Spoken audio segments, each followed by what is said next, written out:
सत्राची सुरुवातीचीच बातमी। मुंबईतील चेंबूर परिसरात गुरुवारी एक धक्कादायक घटना घडली आहे। सिद्धार्थ कॉलनीतील मध्यरात्रीच्या सुमारास घरगुती गॅस सिलेंडरचा अचानकच भीषण स्फोट झालाय आणि हा स्फोट इतका भीषण होता की संपूर्ण परिसर हा कंपनाने हादरला आणि या भयानक घटनेमध्ये एकाच कुटुंबातील 7 जण हे जखमी झालेले आहेत। जखमींना तातडीने उपचारासाठी रुग्णालयात दाखल करण्यात आले।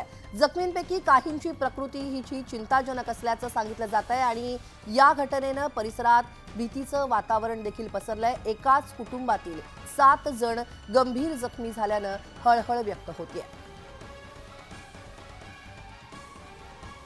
याविषयीचे अपडेट घेऊयात आमचे प्रतिनिधी अजित मांढरे यांच्याकडून। अजित, नक्कीच आपण पाहिलं तर ही काल रात्रीची घटना आहे। चेंबूरच्या सिद्धार्थ नगर कॉलनीमध्ये एका कुटुंबामध्ये अचानकपणे सर्व घरी असताना गॅस सिलेंडरचा स्फोट झाला।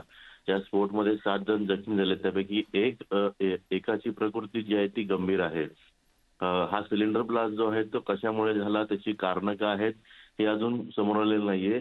मात्र ज्यावेळी सिलेंडर ब्लास्ट झाला तो इतका मोठा ब्लास्ट होता आणि घर इतकं छोटं होतं की त्याच्यामध्ये बाहेर व्हेंटिलेशनला पूर्णपणे जागा नव्हती आणि त्या व्हेंटिलेशनला जागा नसल्यामुळे घरात असणारे प्रत्येक जण जे आहे, प्रत्येक वस्तूला आग लागून घरामध्ये ज्या व्यक्ती होत्या सर्वांना आगीचे जे झळ होती त्याच्यामुळे अनेक जण जखमी झालेले आहेत। त्यापैकी एक जण गंभीर आहे। यांना जवळच्या रुग्णालयामध्ये दाखल करण्यात आलं असून त्यांच्यावरती उपचार सुरू आहेत। मात्र अशा पद्धतीनं घरगुती गॅस सिलेंडरचा स्फोट होणं हे लोकांच्या पूर्णपणे सुरक्षेकरता चांगलं नाहीये। हे लक्षात घेऊन हा सिलेंडर ब्लास्ट कशामुळे झाला, त्याची कारणं काय आहेत हे शोधणं देखील गरजेचं आहे।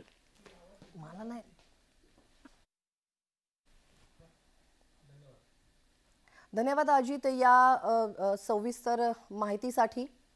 तेव्हा आपण पाहतो आहोत चेंबूरची ही भयानक घटना आहे। सिद्धार्थ कॉलनी इथं घरात सिलेंडरचा स्फोट झालाय आणि स्फोटामध्ये 7 जण गंभीर जखमी झालेत।